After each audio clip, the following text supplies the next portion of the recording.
People still tell the story around here of when this was like 2 interims ago when Dan Hall was here, right? And this was before his accident. He's up there preaching, and all the power goes out, and that, like nothing in the whole building. And so they open up the windows to let some light in, and he just grabs a megaphone and keeps on preaching, like a literal megaphone. I don't doubt it. He pulled it out of the rec closet. We had that happen. I think was this after you got here and all the power went out on Sunday morning? I forget. I think somebody like ran a car into the transformer down the road. Huh. And I don't think I was here. Were you there that day, Pike? I think we were in the middle of Lion and the Lamb when that happened. Maybe that was the judgment of the Lord. He might not like that song very much. But I just remember screaming at the top of my lungs so everybody could hear me. I was like, all y'all that have been whining about how loud the music is finally got your wish.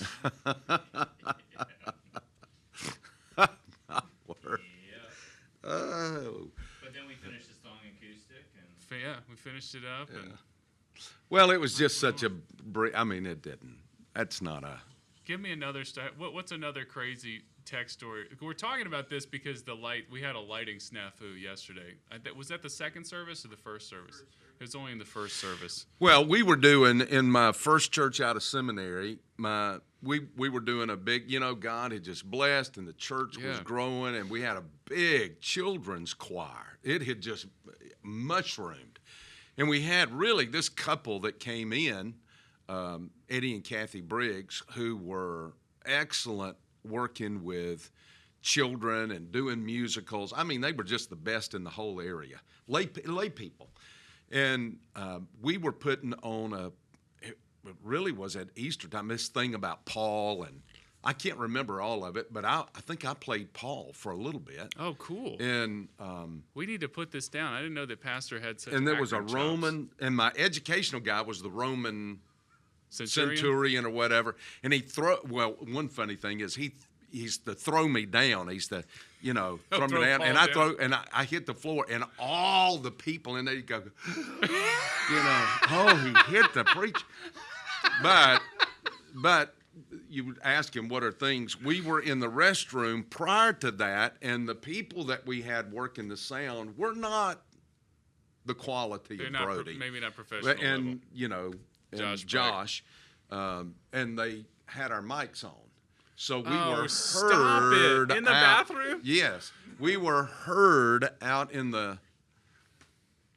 And when we came out, of course, everybody's just rolling in the floor and laughing. And, what goes on in a church is you could write books about. Just books, volumes of books.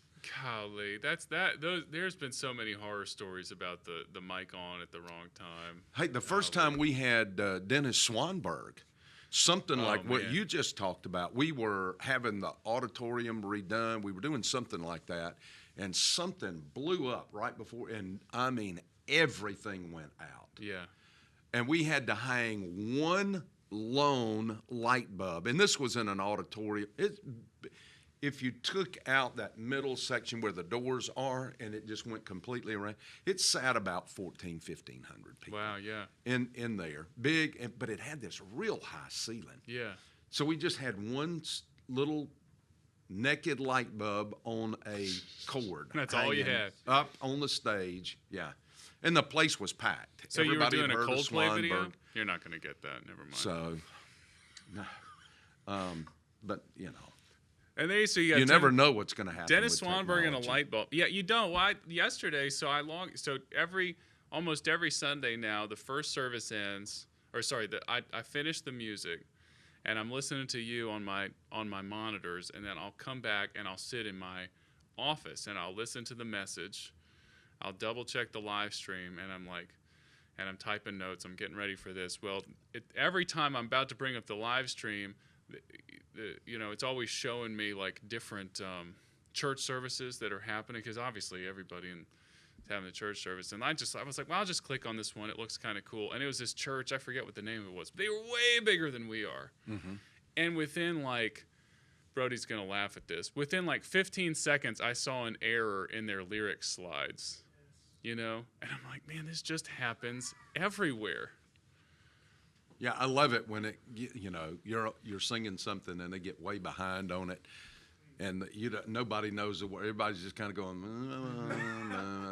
and then all of a sudden the slides start flipping through, and you're going. I love that too. Except by love it, I mean that I hate it with the passion of 1,000 suns. I despise that.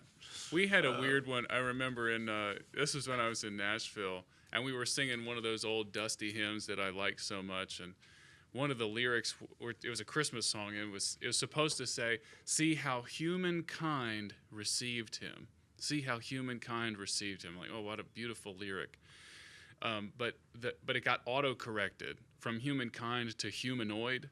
So see how humanoid received him, and suddenly we were singing like this weird, like sci-fi kind of feel. I hadn't even. You don't think this is funny, so we should probably move on. But the humanoid. Have you ever even heard that word? Yeah. Okay. Yeah. Something that looks human-ish, a bipedal figure in the human you're just watching me crash and burn right now. Is this fun for you? I'm just wondering what are we going to? Where's the punchline? Oh, when is this supposed to get funny? Okay, I flew into a conference in Louisiana. I was on a prop plane, and I had to sit in the back of the plane. Oh man! And is that loud? I can get a little motion sick. And the fumes in the back of the plane were horrible. Oh man, yeah. You smelling all this aviation fuel. Well, I go in to I get there. It's very cold outside. I go in to preach. I preach, and I get to the invitation, and I have to turn around. I get so sick to my stomach because you've inhaled. Because I've smelled all those fumes, and I can't believe I made it all. I'm thinking I made it through the whole sermon. Why now? And I had to turn around to the music guy. I said, I have got to step outside. I'm sick. And so I just turned it over to him, and I went out a side door, which I was very thankful they existed. That was there. And the cold air helped me recover. Oh, okay, good. But, that would have been horrible. Throwing up. But I am telling you, I felt like I was going to pass out. But it was just smelling all that aviation fuel on the back of that airplane. That's a terrifying feeling. And we landed it was a military base. It was a World War II military base. And they were still using it for something, I think, local stuff. But this was back in the 40s when you started preaching? Yeah, no, it was not that far back. Oh, gosh. Speaking of World War II, though, I've got a recommendation for you. I wanted to talk about. I texted you about this, but you've probably already seen it on Netflix. They've got this like 10-part. It's a pretty basic level World War II history. It's called World War II in color. Yeah, and they've taken all. You've watched it. They've taken all of the footage from World War II. They've colorized it, and it is just. I mean, it's just killing me. I watched. Some things are better in black and white. Sure, but Andy Griffith, of course. Don't ever colorize that. You know what blasphemy that would be. But this footage is really, it's killing me because it some of it is making it look so much more real. Mm-hmm. And I'm like, man, these guys are so young going overseas. I watched the thing on the Battle of Britain, and these 19-year-olds are flying these in these dog fights, and I was just unbelievable. Literally just sitting in the midst of a bunch of gasoline. Right. That's all that thing was, with two wings and a propeller, Yeah. Well, and yet the guns, they turned back the Luftwaffe. Yeah. Yeah. If you don't know what the Luftwaffe, I think that's what. If you don't know what the Luftwaffe is, you need to go and watch that Netflix, the World War II in color. That's my recommendation. You know who started the Air Force, don't you? Wait, which Air Force? Any Air Force. The Air Force. I'm gonna guess. Oh man, should I do a funny guess or a real guess? Benjamin Franklin. He started everything. He did. Yes. He did. Yes. Well done. It was Winston Churchill. He started it? Yeah, basically he did. He ordered planes. He was Lord of the Admiralty at the time, before the First World War, he was ordering planes. He got so caught up with it that he felt like this is going to be a major part of warfare. He went and taught himself how to fly. Really? Yes, he was involved in about 2 plane crashes. I think that he. So I he think didn't he teach did himself one. how to fly. He did one of them, and he walked away from it. But he did. He's also one of the guys that really was big on starting the tank. For real? Mm-hmm. Golly, we need to do a separate World War II podcast. I want you to teach me all this stuff. The thing that was blowing my mind was that, when did the Wright brothers fly in the first place? Was it 1914? I think that's right. Somewhere that feels around right. there. They're in Kitty Hawk, North Carolina. The first plane flight. When was that, Joe? Was that? The first flight. The first flight. You're is not just even riveted. listening to Joe us? is riveted today by our conversation. Come on, Joe. We're hitting all the good points. 03. Okay, I was 10 years off. Forgive me. So 1903, and by the Second World War, early 1940s, flight has advanced to this point where they're having these dog fights and they're going 300 miles an hour and they can fly indefinitely, that sort of thing. Mm-hmm. Is that not amazing in like 30, 40 years time sure. that it advanced that much? There are things like that where it's come in air travel. What's happened? You got these supersonic things. They're talking about within the next 5 years, supersonic flights that will basically you can get anywhere in the world within an hour or two. So what does that mean? The Concorde is coming back? No, it's not the Concorde. It really flies higher than the Concorde did. Okay. And it really, what it does is not just the speed, but how high it goes and the trajectory and the rotation of the Earth will put you somewhere a lot faster. Oh, I didn't even think about that. And that's what Russia is threatening right now, that they have these supersonic missiles now, that supposedly we have nothing to. I sure hope that we've just kept our mouths shut and we've got stuff that takes care of that. Oh, I think we probably because got I don't know. I was alive during the Cuban Missile Crisis. I was very young, but there's a couple of times through the Cold War that we came up like that. Cuban Missile Crisis was let me tell you, I don't think people realize that was a close one. How close we are to something just disastrous taking place. I tell you, I was watching.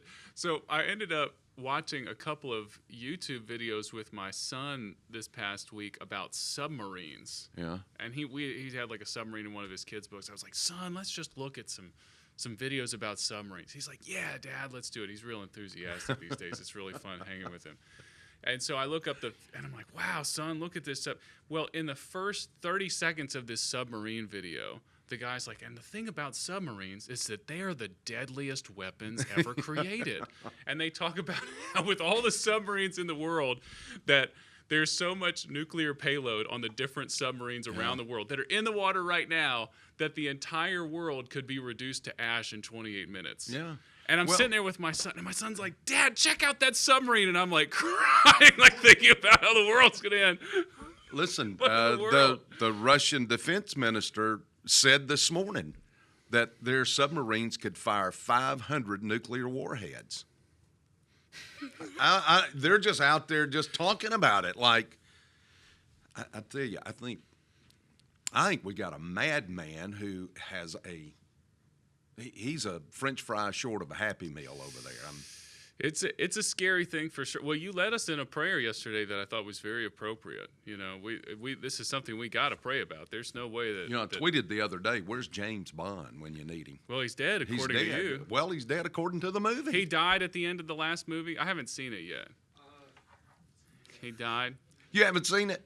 That's like the third one you spoiled. You need to go see it. You need to.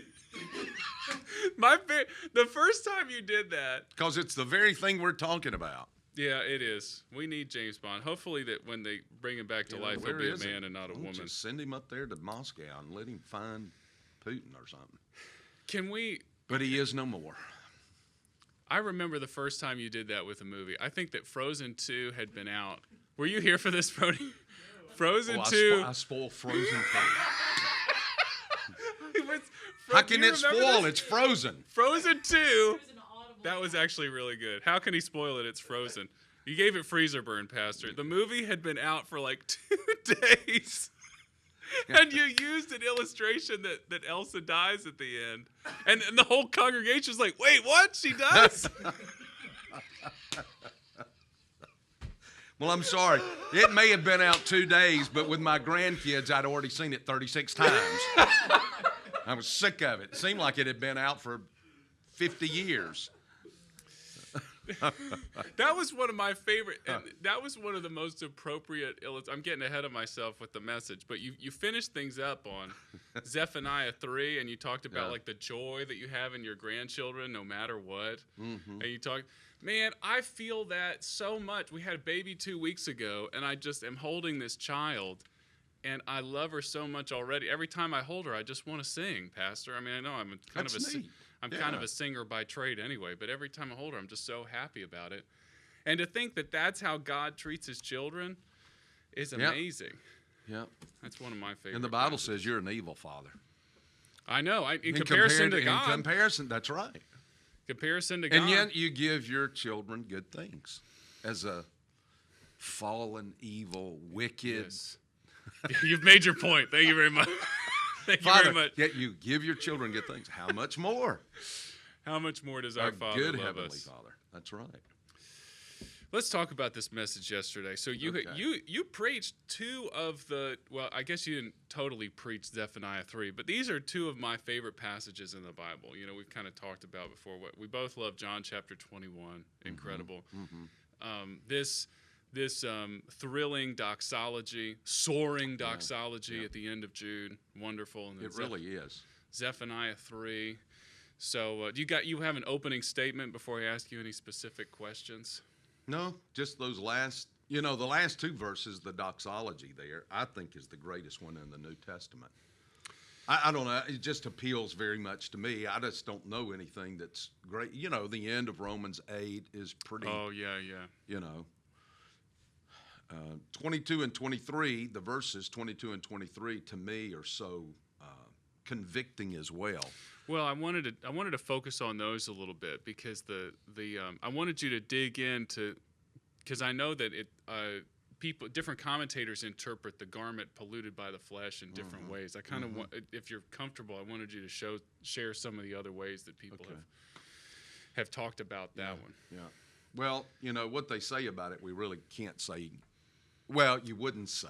Well, yeah, I guess you're right. I didn't mean to put you on the spot in that way. It's satisfied to say that it's a garment polluted by the flesh, and it's in the middle. That's in the middle of 3 commands. These are 3 different commands that he's given, or imperatives here, and they all deal honestly with sharing, witnessing. Yeah. I applied it. I call it missions. But since we're in the middle of Missions Week, or we're headed into Missions Week, he said, have mercy on some who are doubting. And I looked at that not as somebody doubting the gospel, but somebody who has trusted, but they've begun to waver. Yeah. They're doubting now. They're confused. Really, some people translate that confused. People that are confused. Well, I don't know what to believe. I've had through the years so many people that have come in. I don't know what to believe, Pastor. I'm hearing this and I hear this, and I'm not sure what I think about this, what I think about that. MacArthur tells the story of going to a home in Arkansas. He was on a trip out here to the east, and he went to this little home back up in the mountains of Arkansas. He said his wife loves quilts. And he said, I was going to stop on this trip, and I see this little sign way out in the country, and there's this little old shack in the country that's got a sign that says quilts. And he said he went up to the door, and he said this little old toothless lady came to the door. And he said, I'd like to see your quilts. And he said she brought out a quilt that was absolutely the ugliest thing you'd ever seen in your life. And he thought, and she was just bragging on it. And he just said, the only thing I could say was, that's a quilt, And he said, do you have anything else? And she brought out another one that had been made by another lady that she had there for sale that was blue, and he said it was absolutely gorgeous, beautiful. And so he was talking to the woman about the quilt, getting the quilt, and he said he looked over, her husband came in, and he had a recliner, and he had all of this religious literature.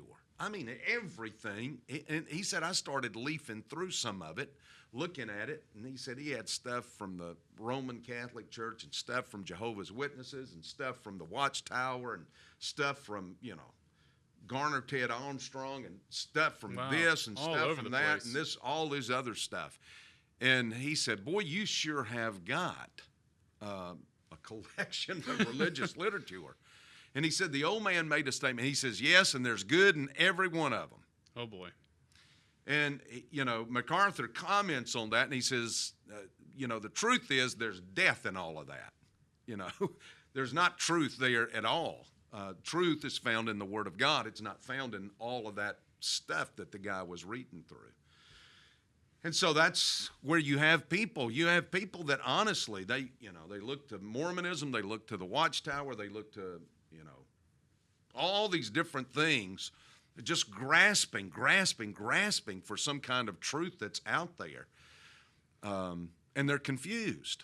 Well, it seems, and I run across so many of those kind of people that they have no idea what this says right here, but they have been reading and they've been listening to all this other stuff that's being said.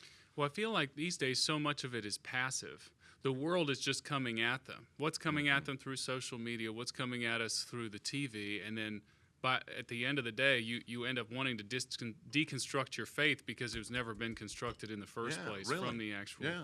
Where it's not even so much an active, like, well, let me see what Mormonism has. Let me see what Islam has. No, you're just sort of getting the secularism, which is a religion. Yep. The secularism from the world is just hitting you. So you're saying we got to have mercy on the people that are down. And that's what he says, and which I tried to show to everybody You there. did. That's the struggle that I have. And if you want to know, does this apply to me? Well, yes, it applies to me. Me too. And this is part of what applies to me that really causes me great consternation, because I struggle with that. I have, you have somebody and they turn around, they come back the next week and the next week and the next week and the next week, and it's just like a repeat, and you can't get them to see, listen, put that stuff down. Forget that. Look at what the Word of God has to say. Yeah. And you get frustrated and you get short. Yeah. And and the Word of God tells me, Mac, can you not have mercy on that person? They're struggling. They're confused. They're doubting. Yes. And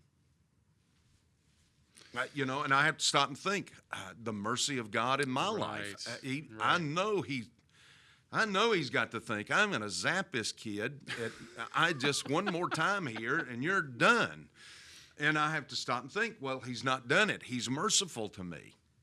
He's merciful to you, and then you and me, we're supposed to turn around and be merciful to That's others. right. We're supposed to show the love of Christ Yeah. in that way. So there are others that are down. And, honestly, in our culture right now, that might be one of the biggest demographics. It's just people that are doubting as Confused, opposed to yes. doubting, not certain. Did I do the right thing? I've had people ask me, here's a good one. I've had this before. So-and-so led me to the Lord, and then he fell in disgrace. Is my salvation good? Did I, is there something, do I need to get saved again? And you think, your salvation's not dependent on what that guy did or did not do. You didn't base your salvation on him. You based it on, but people don't stay in the Word enough. They don't walk with the Lord enough to be able to answer those kind of things. Well, there's a couple passages you can go to. It's in 1 Corinthians, right, where Paul says it doesn't matter who preaches it to you, whether it's me or Apollos or the other. Yep. Philippians 1? It's like it doesn't matter. Even if that person's sinful, even if that person's not a believer, it doesn't make a difference. As long as it's the true gospel. Yeah. Well, you remember when they were going through an area and James and John come to Jesus and say, hey, these guys over here, they're not part of our group here, but they're preaching the gospel. Do you want us to call fire down on them? And Jesus said, come on, guys. If they're not against us, they're for us. Why would you do that? Just like the two guys that were left in the camp that didn't get out there with the other elders, and they were back prophesying in the camp, and everybody wanted to jump and kill them. And Moses says, I wish all of God's people would prophesy. Amen. Amen.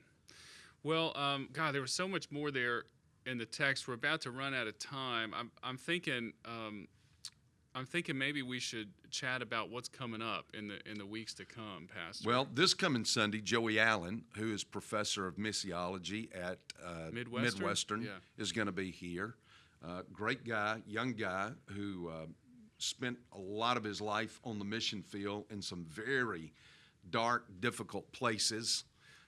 He's going to be here this Sunday as our missions conference ends. And then the next Sunday, I'm going to be in Greece. So The country. The country, not in an actual Musical. Wesson Oil. But I will be in the country, and I will. Patrick is going to be preaching that Sunday. Yeah, I'm excited The about next that. Sunday, I'm going to send back a sermon. I'm going to shoot a sermon, and I'm in there working on it right now Yeah. in Philippi. That's going to be really neat. Yeah. So we're going to have a video message from you that day. You Gonna have won't a video quite be back in country yet. I won't quite be here. I'll be here on the screen. Got it. I mean, yeah, that's going to be a good day as well. And then on the 20th, you said you're starting to preach the Book of Revelation. Is that No.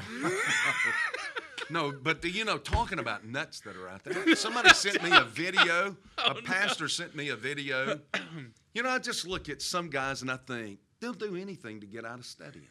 This guy is sitting on like a throne. I don't know what he's doing.